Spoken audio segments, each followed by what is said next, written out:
D'abord, je remercie les organisateurs de ce premier colloque international portant sur le système de santé, gestion de la crise sanitaire entre l'action publique et les perspectives de l'avenir. Je suis très heureux de participer avec cette communication qui porte sur les conséquences économiques de Covid-19. Alors, la pandémie de Covid-19 est un choc mondial pas comme les autres, impliquant des perturbations simultanées de l'offre et de la demande dans une économie mondiale interconnectée. Du côté de l'offre, les infections réduisent l'offre de main-d'œuvre et la productivité, tandis que les verrouillages, les fermetures d'entreprises et la distanciation sociale provoquent également des perturbations de l'offre. Du côté de la demande, les licenciements et la perte de revenus, dus principalement à la morbidité, aux quarantaines et au chômage, et la détérioration des perspectives économiques réduisent la consommation des ménages et l'investissement des entreprises. D'un autre côté, l'incertitude extrême sur la trajectoire, la durée, l'ampleur et l'impact de la pandémie pourrait créer un cercle vicieux du ralentissement de la confiance des entreprises et des consommateurs et de resserrement des conditions financières, ce qui pourrait enfin entraîner des pertes d'emplois et des investissements. Alors, les principaux défis de toute analyse économique de Covid-19 sont les suivantes. D'abord, de savoir comment identifier ce choc sans précédent. Ensuite, comment rendre compte de ses effets non linéaires. Comment prendre en compte ses retombées internationales. Et enfin, comment quantifier l'incertitude entourant les prévisions. Un groupe de recherche a déjà étudié les effets macroéconomiques hétérogènes, non linéaires et incertains de Covid-19 à travers certains pays, les secteurs dans les pays individuels, ainsi qu'à l'échelle mondiale. Par exemple, je cite quelques-uns d'entre eux. Par exemple, Pagano et Cole et Capel-Blancard et Desrosiers ont déjà examiné les effets de la pandémie sur le marché boursier américain et ont souligné son impact différentiel sur différents secteurs de l'économie américaine. Ludvinson et Cole, quant à eux, ont quantifié l'impact macroéconomique de Covid-19 aux États-Unis en utilisant un cadre VAR et une jauge de l'ampleur du choc Covid-19 par rapport aux catastrophes coûteuses passées. Konta, Baca et Fahry ont envisagé d'éventuelles non-linéarités en réponse à la pandémie dans un modèle multisectoriel.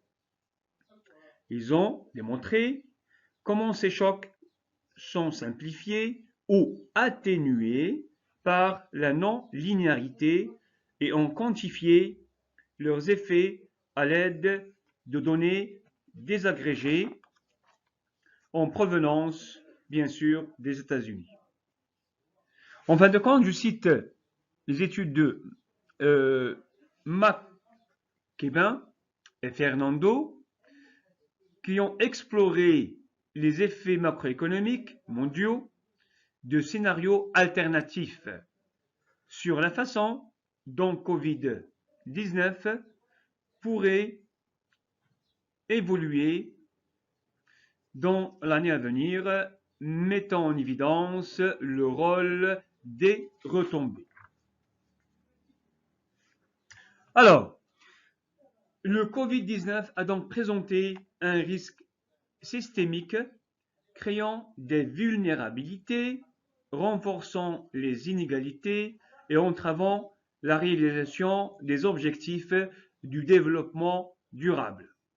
La pandémie de Covid-19 a engendré non seulement une nouvelle crise économique et sociale, mais a souligné aussi les lacunes existantes dans la manière dont les pays se préparent, réagissent et se rétablissent.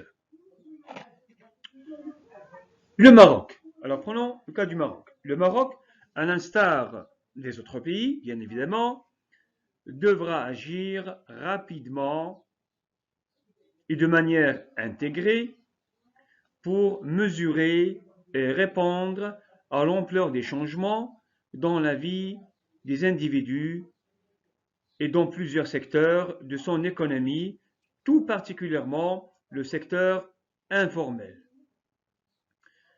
Pour terminer, je peux dire qu'un ensemble des principales recommandations tirées des principaux rapports officiels et de quelques études en vue de présenter un cadre de réponse socio-économique immédiate au Covid-19 et d'atténuer le choc de la crise. Je vous remercie pour votre attention. Bonjour tout le monde, je suis Raja Ziyad, doctorante en troisième année à la faculté de sciences de Meknès, au sein du laboratoire informatique et application, et supervisée par le professeur Saïd Amali. Notre communication est sous le thème « Le rôle des systèmes de recommandation pour améliorer le processus d'apprentissage à distance durant la pandémie Covid-19 ». Pour cela, nous avons proposé le plan suivant. Bon, tout d'abord, on va commencer par une introduction générale, à travers laquelle on va mettre en évidence les différentes données statistiques qui ont été bien sûr marquées durant la propagation de la pandémie Covid-19. Et par la suite, on va souligner les différents avantages et limites liés à l'apprentissage à distance, et ainsi que les outils pédagogiques proposés comme alternative pendant la période de confinement. Et par la suite, on va faire une analyse du point de vue pédagogique sur la plateforme Tignitis.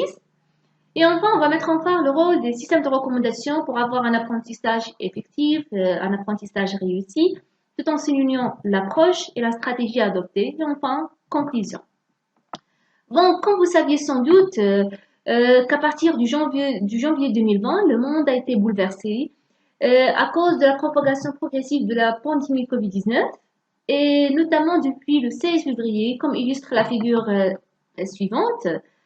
Et dans ce cas-là, les ministres d'éducation de certains pays ont eu recours à l'enseignement à distance, qui est parfois appelé l'éducation en ligne d'urgence, pour bien sûr atténuer l'impact de la fermeture des établissements scolaires et d'assurer bien sûr une continuité d'apprentissage pour les élèves.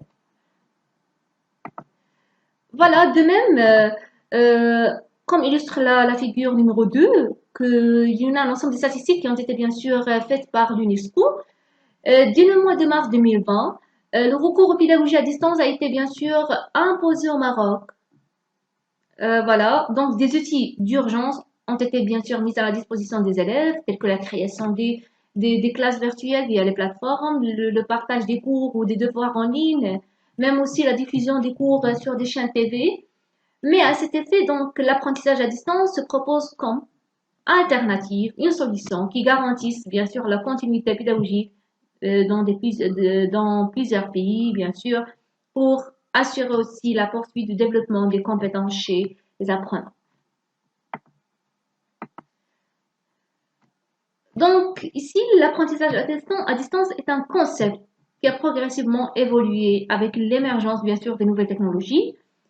De plus, l'apprentissage à distance présente certains avantages, comme illustre la figure numéro 3.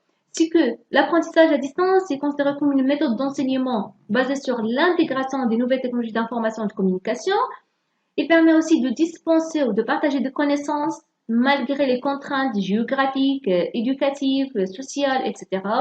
Et permet aussi d'être utilisé comme outil de transmission de l'information euh, entre les apprenants qui facilite bien sûr cette transmission par opposition à l'apprentissage présentiel.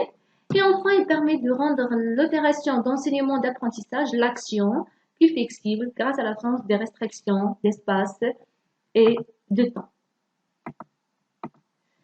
Donc, voilà. De même, il existe certaines limites qui ont été bien sûr apparaît clairement dans la période de confinement. Et c'est comme illustre le graphe suivant. Donc, on constate qu'il y a 48% des utilisateurs qui ont moyennement satisfait par la manipulation des titres, ça veut dire la manipulation des plateformes qui sont bien sûr dispensées durant la période de confinement. Donc, 3% seulement, seulement pour les plateformes qui ont été marquées comme excellentes du point de vue des utilisateurs. Donc, ici, donc, il y en a un ensemble des limites qui ont été bien sûr marquées. C'est pourquoi on a vu ces valeurs-là dans le graphe. Donc, parmi eux, on trouve que les plateformes, qui sont bien sûr énumérées ces limites, donc on trouve que les plateformes sont généralement basées sur un système du one size fits all, ça veut dire qu'il ne tient pas en compte les différences interindividuelles entre les apprenants ou les étudiants. On trouve aussi que l'accès aux ressources pédagogiques est désiré et difficile, donc on est devant une massivité de ressources, donc on ne sait pas ce qu'on doit choisir, qui est le plus important, qui est le plus pertinent pour nous, etc. Troisièmement, les activités d'apprentissage sont moins personnalisées. Et enfin, la prise en compte de la diversité des profils et des sites d'apprentissage est quasiment absente. Donc, de même, au Maroc, il y en a plusieurs outils d'apprentissage à distance qui sont été proposés pour rendre le contenu pédagogique disponible à tous les apprenants, soit au cycle primaire, secondaire, lycée ou au cycle supérieur. Donc, tels que les plateformes d'apprentissage Telmétis, Najer, Edorous, etc. On a même aussi des chaînes TV pour les apprenants qui n'ont pas les moyens ou l'accès Internet ou les technologies qui n'ont pas des ordinateurs ou de tablettes, donc ils peuvent suivre les cours depuis bien sûr les chaînes TV. Donc prenons le cas voilà, de la plateforme Tilmitis. Donc la figure 6 illustre les composants principaux de cette plateforme-là. Donc cette plateforme, premièrement, il permet bien sûr l'accès à tous les apprenants sans aucune restriction, sans aucune authentification, afin de consulter et de suivre les cours éducatifs. Et qui, bien sûr, les cours qui sont bien sûr présentés sous forme des vidéos. Et cette plateforme-là, il permet à l'utilisateur c'est-à-dire de la manipuler de manière facile parce qu'il a une interface simple et conviviale pour tous les utilisateurs, quel que soit leur niveau, leur âge, etc.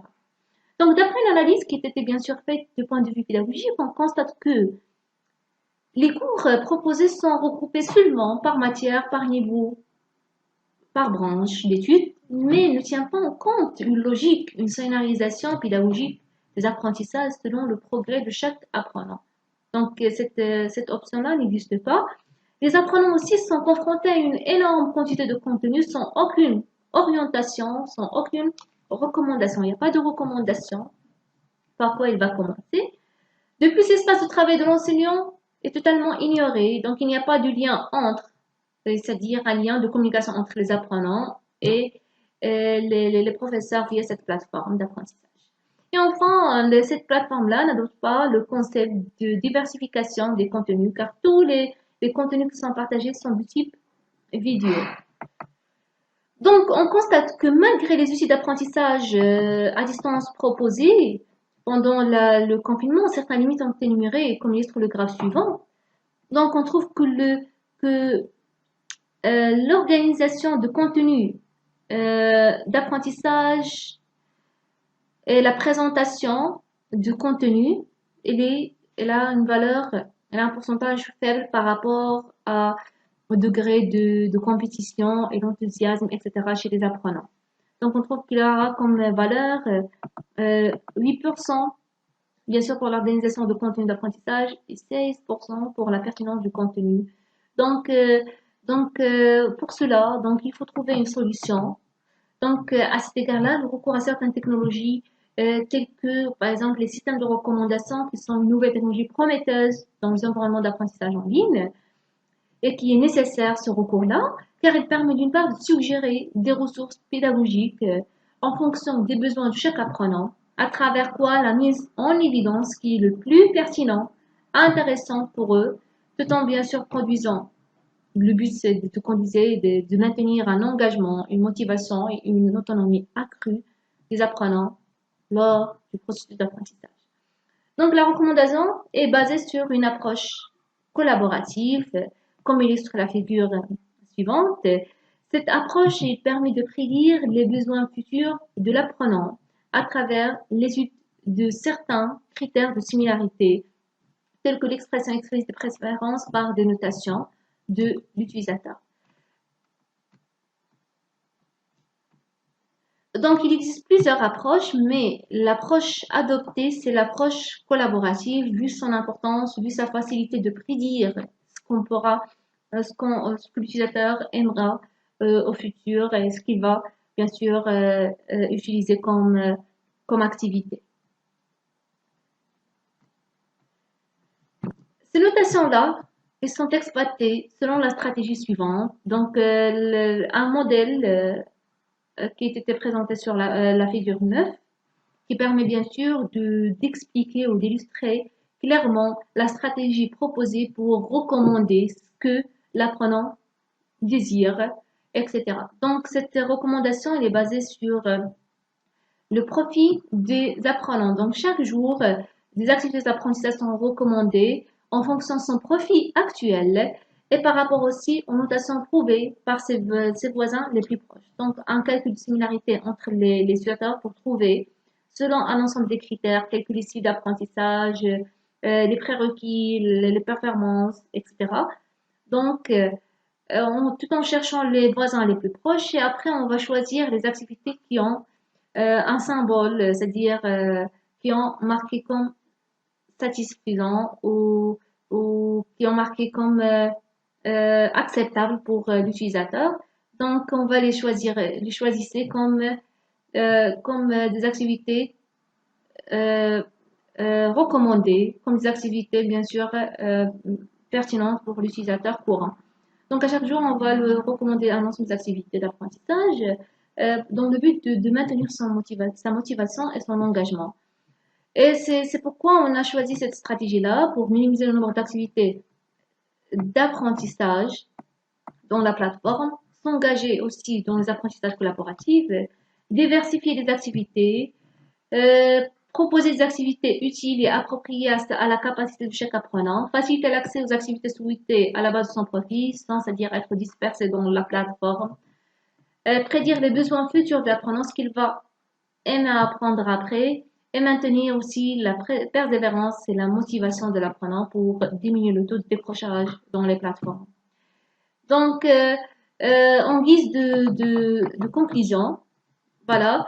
Donc, avec l'épidémie Covid-19 qui a fait de l'apprentissage en ligne une obligation et non un choix, euh, donc la plupart des acteurs qui ont été bien sûr adoptés, tous les intervenants dans le domaine de l'éducation, afin d'assurer bien sûr une continuité de l'apprentissage. Mais pour avoir un apprentissage effectif et réussi, les systèmes de recommandation sont l'une des solutions bien sûr proposées qui permettaient bien sûr de surmonter les problèmes ou les contraintes qui ont été identifiées au cours de ma présentation et bien sûr et de déduire la distance différentielle entre l'apprentissage présentiel et l'apprentissage en ligne. Et merci pour votre attention.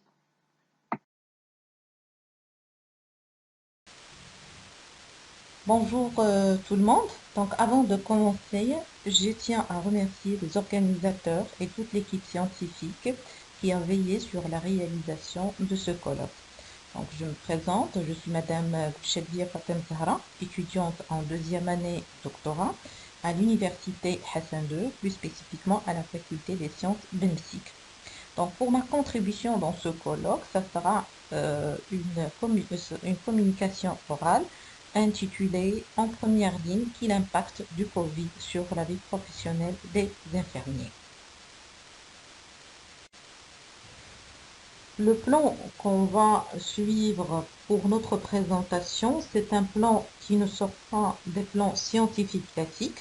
D'abord, on commence par une petite introduction qui va nous permettre de donner un aperçu sur le contexte de l'étude, qui est celui de la pandémie Covid, et on abordera plus spécifiquement le retentissement de cette crise sanitaire sur la vie psychique des professionnels infirmiers comme premiers combattants du première ligne. Nous dressons aussi les objectifs de notre étude et en deuxième temps, pour répondre aux normes et exigences scientifiques, nous présentons la méthode qu'on a suivie pour répondre à nos objectifs d'étude.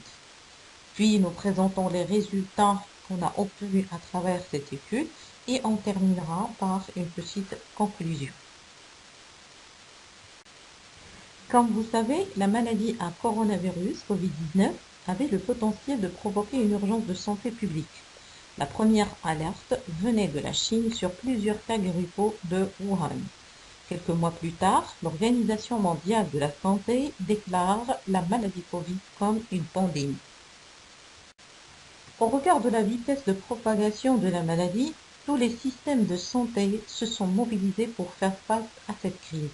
Chaque pays adapte ses lois, modifie ses réglementations, met en place des structures innovantes et réorganise son système d'offre de soins afin de gérer cette crise sanitaire. Mais le plus fort engagement et la lourde responsabilité imposée sur le professionnel infirmier en première ligne. L'une des principales caractéristiques de cet engagement, c'est l'exposition au risque de contamination et la surcharge de travail, chose qui a impacté d'une manière directe ou indirecte la vie psychique de ces professionnels et qui a induit un épuisement physique, un épuisement émotionnel, voire même un burn-out. À l'échelon international, plusieurs études ont été réalisées dans ce sens pour mettre en exergue quel impact de cette pandémie sur la vie psychique des infirmiers. Chose qui nous a cité à mener cette recherche au niveau national, c'est-à-dire au niveau du Maroc, afin de décrire l'expérience et le vécu des professionnels infirmiers durant cette crise sanitaire et de rapporter l'impact de cette expérience sur la santé mentale des professionnels infirmiers. Maintenant, on passe à la phase du matériel et méthode. On commence tout d'abord par le type de recherche. Donc, pour répondre à nos objectifs de notre étude, on s'est inscrit dans une démarche qualitative avisée, descriptive et exploratoire. Donc, la population cible de notre étude, on a opté pour les catégories d'acteurs, surtout les infirmiers qui ont travaillé dans les unités Covid et plus spécifiquement les unités Covid soins intensifs. Vu que ces unités-là, elles ont connu un flux très important des patients et surtout une surcharge de travail qui n'était pas habituelle. Le principal critère aussi de choix de ces participants, c'est d'avoir une expérience de travail dans ces unités de Covid soins intensifs, d'accepter d'être enregistré sur bande audio et un consentement pour faire partie de cette étude. Pour les instruments de collecte des données, on a opté pour des entretiens semi-structurés en raison de la liberté d'expression qui favorise une production des discours qui sont riches, diversifiés et représentationnels et aussi bien interactifs. En même temps, ils nous permettent la verbalisation de certaines actions qui ne peuvent pas être documentées sans interroger les acteurs. Donc, pour soutenir nos entretiens semi-structurés, un guide d'entretien a été conçu dans ce sens. Donc, ce guide d'entretien a été composé des questions qui sont courtes et ouvertes afin de stimuler la discussion et les échanges. Pour le traitement et l'analyse des données, on a opté pour l'analyse du contenu qui suit 4 étapes en général. Premièrement, c'est la transcription des verbatims en totalité, puis une lecture qui est approfondie et attentive pour l'identification et la transcription des catégories, et par la suite l'ajustement et le raffinement des catégories. Donc, comme vous savez, le recours à des personnes pour participer à une recherche, certaines considérations d'ordre éthique doivent être respectées. D'abord, une approbation de la part des acteurs. On a essayé de les contacter par téléphone. Aussi, on a élaboré une note d'information à travers un formulaire d'information et de consentement qui contient des informations sur l'étude. Ensuite, on a essayé de faire un consentement volontaire et éclairé de la part de chaque participant. Maintenant, on arrive à la partie résultats de notre étude. Donc, on commence nos résultats par le profil personnel et professionnel des participants. Donc, au début, on a essayé de contacter 20 infirmiers qui ont travaillé dans les différentes unités Covid et seulement 10 participants ont répondu à notre invitation. Donc, le tableau suivant, il représente les caractéristiques des acteurs qui ont participé à notre étude selon le sexe. Donc, on remarque qu'il y a une dominance du sexe féminin. Donc, pour la tranche d'âge, il varie entre 23 ans et 47 ans, donc avec une moyenne de 35 ans. Et on remarque que tous les participants ont travaillé dans les unités Covid pendant la pandémie. Selon les données recueillies, les participants s'accordent que la survenue de la pandémie a généré une panoplie de problèmes. En premier rang, on trouve des problèmes qui sont liés à l'organisation du travail et l'organisation des systèmes, parce que ce problème a généré une tension sur tout le système de santé dû au flux important des cas compliqués, chose qui a incité une réorganisation des services, des activités et même des pratiques. En deuxième point, on trouve la surcharge de travail. Et cette surcharge de travail prend deux aspects. Le premier est d'ordre quantitatif en relation avec le flux important des patients et surtout qui nécessite une prise en charge très complète. Et en deuxième lieu, on trouve une surcharge de travail sous forme qui prend un aspect qualitatif et cela en relation avec la sensation de ne pas faire son propre travail. Aussi, parmi les problèmes qu'on a pu extraire des témoignages des participants, on trouve le manque de communication sous différentes formes, à savoir écrite, orale ou même institutionnelle. Donc, on sait très bien que les débuts de cette pandémie se caractérisaient par un aspect qui est obscur, mais en même temps qui était accompagné par une floraison d'informations et de connaissances scientifiques. Mais la plupart des participants rapportent un manque de communication et d'information surtout à temps, chose qui a généré chez ces participants la sensation d'être abandonnés durant cette pandémie. Donc la tension qui a caractérisé cette crise pandémique et les différents problèmes qui l'ont accompagnée avait un impact sur la vie psychologique des soignants. Donc les témoignages ont révélé que les infirmiers souffrant d'un ensemble de problèmes psychologiques, à savoir l'anxiété qui se manifeste en général sous forme d'étouffement, de troubles de sommeil, fatigue chronique, d'autre part une dépression qui est en relation avec la peur, l'insomnie, une insomnie chronique, aussi un refus parfois d'alimentation. Donc ces symptômes de dépression ou d'anxiété et de stress post-traumatique ont amené certains infirmiers au burn-out. En balayant les témoignages des acteurs, on peut déduire que la crise Covid-19 est une crise épidémiologique unique par ses caractéristiques et qui avait le potentiel de déstabiliser presque tous les systèmes de santé, ainsi que la mobilisation de toute la connaissance scientifique. Néanmoins, les infirmiers comme maillon central solide dans le système de santé ont fait preuve d'assurer le passage à travers cette expérience inédite. Ainsi, ma présentation s'achève et je vous remercie infiniment pour votre patience.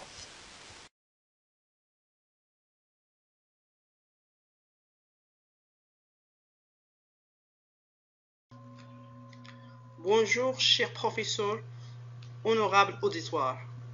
En premier lieu, je tiens à remercier le comité scientifique et le comité d'organisation de ce colloque d'avoir nous donné l'occasion de présenter notre travail intitulé L'efficience technique d'établissement de l'offre de soins au Maroc, une analyse par la méthode d'IOA. Ce travail est élaboré par moi-même, Idriss Houmam, sous l'encadrement du professeur Adaskou Mohamed, à qui j'adresse mes sincères remerciements. Comme plan de ce travail, on vous propose en premier lieu l'introduction qui va englober le contexte, la problématique et l'objectif de ce travail. Puis, on va présenter le cadre conceptuel et les apports théoriques. Après, présentation de la méthode adoptée et les outils exploités. Par la suite, il y aura la présentation du résultat et l'analyse. Enfin, la conclusion. D'après l'économiste Grossman, la santé est considérée comme élément constitutif du capital humain au même titre que l'éducation et la nutrition. Ainsi, chaque individu dispose d'un stock initial de santé. Selon Arrow, un individu bien portant est économiquement plus productif et contribue ainsi à la croissance économique. Pour cela, l'amélioration de l'état de santé de l'être humain est l'un des défis marquants dans ces derniers temps. Le système de santé dans le monde connaît plusieurs mutations sur le plan épidémiologique, socio-économique, démographique et institutionnel. Par la suite, ces mutations poussent les pays concernés à accorder une place importante aux problèmes de financement de santé. En effet, plusieurs pays réservent une partie considérable de leur richesse nationale à des soins de santé. Dans ce sens et d'après notre contexte, le Maroc a procédé à une réorganisation institutionnelle. D'abord par le renouvellement de la Constitution en 2011, puis par la publication en 2013 de la nouvelle loi organique de la finance. Et cela pour l'instauration de la gouvernance financière de l'établissement public. D'abord pour assurer la maîtrise des dépenses, ainsi pour assurer l'allocation optimale des ressources et enfin pour avoir la performance des établissements publics. Au Maroc, malgré l'insuffisance des recettes ou des dépenses allouées de le secteur de santé, certains hôpitaux affichent de bonnes performances. Bien sûr, il n'est pas facile de maintenir cette performance à tous les niveaux, faute de budget et du coût d'investissement qui engendre les services offerts par les centres hospitaliers. C'est de ces raisons qu'apporte l'intérêt de l'étude de l'efficience technique en tant qu'indicateur de la performance productive des hôpitaux. Par la suite, l'objectif de ce travail est d'évaluer la performance productive des hôpitaux segments au Maroc à travers la mesure de l'efficience technique en utilisant la méthode d'IOA. Concernant le cadre conceptuel et théorique de notre travail, nous avons opté pour le modèle de Guibert et la définition de Kopman. Concernant le modèle de Guibert, il a considéré que la performance est constituée de trois piliers. D'abord la pertinence, l'efficacité, ainsi l'efficience qui est le rapport entre les moyens et les résultats. Pour Kopman, la performance de production fait référence aux quantités de facteurs d'input utilisés et de prestations d'input fournies. Autrement, il s'agit de l'efficience technique. D'ailleurs, l'efficience technique, d'après Gopman, elle correspond alors à la meilleure utilisation des ressources de la production compte tenu de la technologie disponible. Autrement, le degré d'efficience mesure l'importance de l'écart par rapport à la frontière et constitue un indicateur de la performance productive. Pour réaliser notre objectif, la méthode et les outils suivants sont exploités. Alors, vu qu'on ne dispose pas des prix des inputs, nous allons mesurer la performance des hôpitaux sous l'angle de l'efficience technique qui ne considère que les quantités physiques d'input et d'output. En effet, l'ensemble des entités situées sur leur frontière des possibilités forment la frontière d'efficience que l'analyse cherche à déterminer. Pour cela, nous avons appliqué la méthode d'enveloppement des données (DUA) pour déterminer cette frontière et mesurer les scores d'efficience technique. À l'aide du programme DUAP, Data Envelopment Analysis Program, on va essayer de résoudre le programme suivant.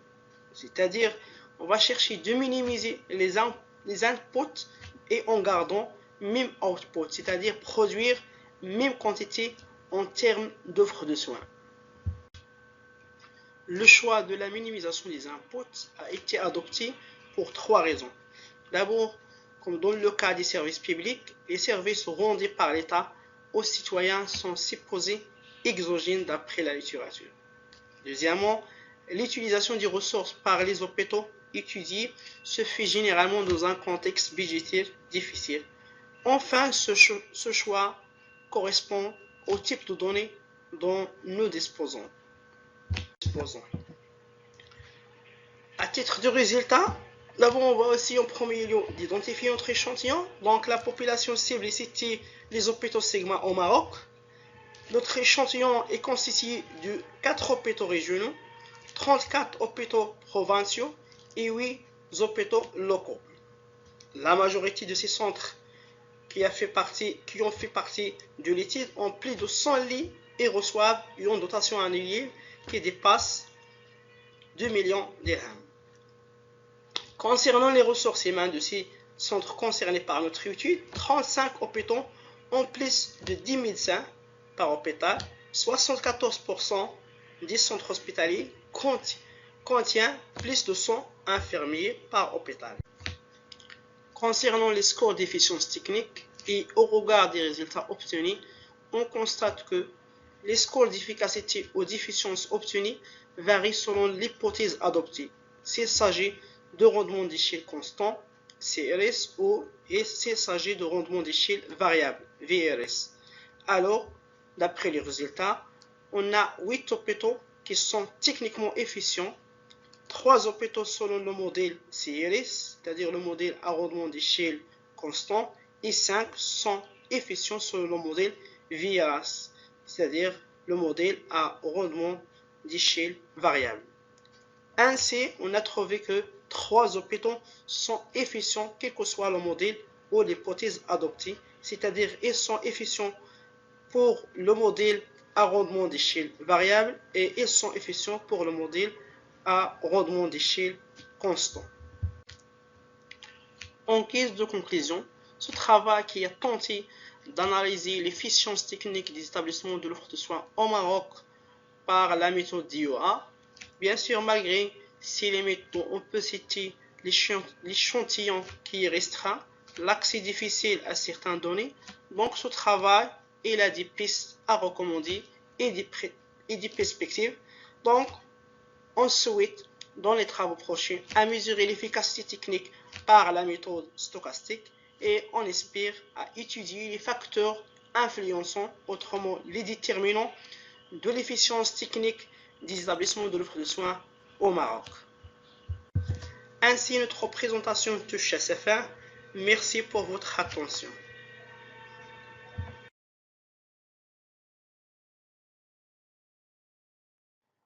Cher auditoire, bonjour. Aujourd'hui, on a l'honneur de présenter devant vous l'intitulé de cette communication. qui s'intéresse à l'identification de l'ensemble des risques professionnels liés au processus de prise en charge du patient. Cette étude s'inscrit dans le cadre de la thématique de la culture et pratiques sanitaires organisée par LMRS-DS à l'FSGES de Meknès, dont j'aimerais bien profiter de cette occasion pour remercier infiniment le comité d'organisation de cet événement scientifique. Aussi, mes sincères mots de gratitude à mes chers professeurs, Madame Filali El-Ghorfi Souad et Monsieur Echtaïch. Donc, cette exposition va poursuivre la hiérarchie suivante. On va commencer bien sûr par une introduction, problématique et épistémologie, une petite revue de littérature en matière des risques professionnels, l'offre de soins et parcours du patient cas du Maroc, l'identification des risques professionnels liés au processus de prise en charge du patient et l'évaluation et priorisation des risques jugés les plus importants et enfin, conclusion avec référence. Alors, la santé publique est un secteur à vocation multidisciplinaire qui vise à offrir des soins curatifs et préventifs à la population d'un territoire donné. Dans cette raison, l'offre de soins englobe l'ensemble cohérent des ressources humaines, infrastructures et plateaux médico-techniques nécessaires pour produire les prestations de soins répondant aux exigences de la population. Mais avec la pénurie des ressources humaines, la qualité des prestations est jugée insatisfaisante et la population travaillante est en souffrance. Bien sûr, cette souffrance est manifestée par l'expression permanente des besoins de sécurité, ce qui déclenche la problématique de l'exposition aux divers risques professionnels liés au statut du patient. À l'égard de ce constat, cette communication a pour but de répondre à la problématique suivante. Quels sont les risques professionnels liés au processus de prise en charge du patient? Plus précisément, on va traiter les divers risques professionnels liés à l'étape du diagnostic et à l'étape du traitement du patient. Bien sûr, pour réaliser ce travail, nous avons se baser sur un cadre épistémologique interprétativiste en se basant sur des méthodes qualitatives comme la modélisation du processus de prise en charge du patient, et on a l'observation de l'ensemble des risques professionnels dans des services hospitaliers et enfin une évaluation par un entretien destiné aux soignants. Ce qui a pour but de répondre à la validité de notre hypothèse de recherche qui affirme que l'identification précoce des risques professionnels améliorerait les actions de prévention contre les risques professionnels en milieu hospitalier. Alors, dans cette partie, on va voir une petite revue de littérature en matière des risques professionnels en milieu de soins. Absolument, la problématique des risques professionnels en milieu hospitalier est traitée dans la littérature selon plusieurs spécificités. Par exemple, le comportement vis-à-vis le risque infectieux, l'absentéisme en milieu de soins, les coûts élevés générés par les conséquences des risques, la notification et la déclaration des événements indésirables en milieu hospitalier, et on a aussi la gestion des contraintes ergonomiques en milieu de soins.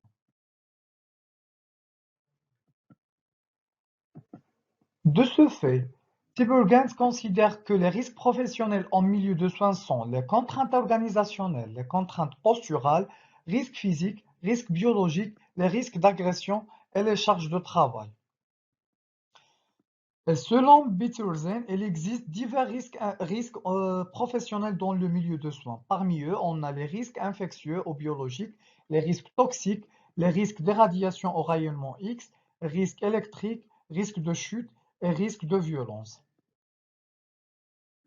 En 2018, l'INRS considère que les risques professionnels en milieu de soins sont biologiques, physiques, chimiques et organisationnels.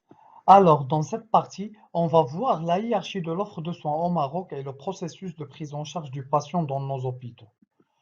Absolument, l'offre de soins au Maroc est basée sur une succession d'actes morcelés et isolés réalisés par diverses professions, selon une hiérarchie ascendante déterminée par le système de santé national, en commençant par le réseau de services de santé primaire, allant au centre hospitalier provincial, puis régional, et enfin les centres hospitaliers interrégionaux. Dans notre province, on dispose d'un plateau médico-technique varié basé sur l'ensemble des ressources humaines, médecins généralistes, médecins spécialistes et infirmiers, avec des matériaux, échographes, TDM, etc., nécessaires à une offre provinciale de soins. La couverture sanitaire est basé sur une infrastructure d'un hôpital provincial, un hôpital de proximité, 9 centres de santé urbains, 17 centres de santé rural, 17 dispensaires et 4 unités annexes de soins. Concernant le parcours des patients dans notre province, on commence par le passage au centre de santé vers l'orientation à l'hôpital provincial de l'El Mrim à l'Arrache. Des extrêmes références de nos patients se réfèrent vers les centres hospitaliers régionaux Mohamed El Khamis à Tanger ou bien le centre hospitalier interrégional à Vissin à Rabat. Alors, concernant le circuit patient au sein des structures de soins, les unités d'accueil effectuent le triage des patients, leur admission en fonction du degré de gravité des cas, les orienter vers la consultation médicale. Et puis, les examens complémentaires biologiques et radiologiques se font si nécessaire. Après la confirmation du diagnostic, le couple soignant-soigné se fait face à 3 pistes de décision avant la sortie du patient qui sont la prescription du traitement, c'est-à-dire la thérapie à domicile, l'hospitalisation du patient et l'orientation et référence de patient vers un niveau supérieur.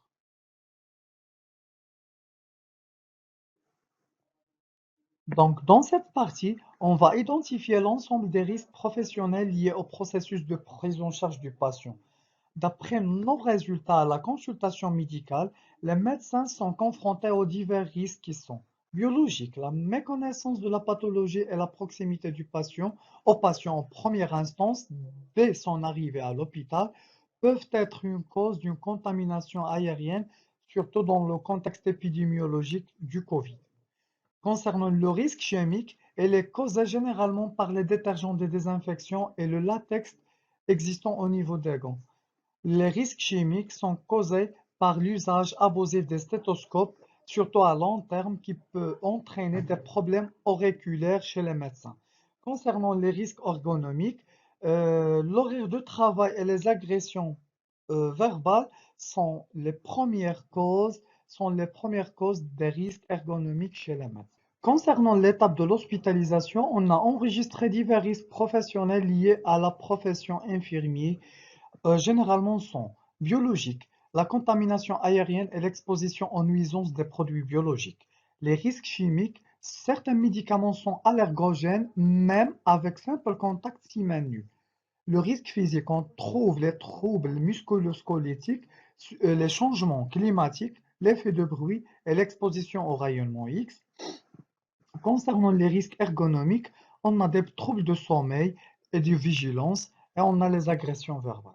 Pour prioriser les risques à fort impact et pour recommander les actions de prévention, on a effectué une évaluation à l'aide d'un entretien avec les professionnels exerçant en médecine et chirurgie de l'hôpital de proximité d'Oxar El-Kébir, dont on a 14% des personnes sont des hommes et 86% sont des femmes. 86 sont des infirmiers, 57% travaillent en système de garde, 100% d'eux ne sont pas dotés ni par des EPI, ni par un agent de sécurité permanent, mais 100% d'eux sont dotés par des équipements du transport du patient. Alors, concernant le risque biologique, 55% des interrogés priorisent le risque de contamination infectieuse aérienne. En parallèle, 64,2 déclarent l'atteinte respiratoire suite à l'usage abusif des produits d'hygiène hospitalière comme une source d'un danger chimique fatal. La totalité des répondants affirment que les troubles musculo-squelettiques causés par les postures pénibles au travail comme un risque physique à traiter. Et concernant les risques ergonomiques, sont difficilement à prioriser car les répondants confirment que la combinaison du travail de nuit, 28%, et le stress, 28%, sont les contraintes ergonomiques profondément liées au métier du soignant. Voilà, pour conclure, les risques professionnels en milieu de soins exigent une intervention permanente des gestionnaires des départements de soins pour assurer une identification précoce des risques et recommander des pistes de prévention primaire contre eux. Merci de votre aimable attention.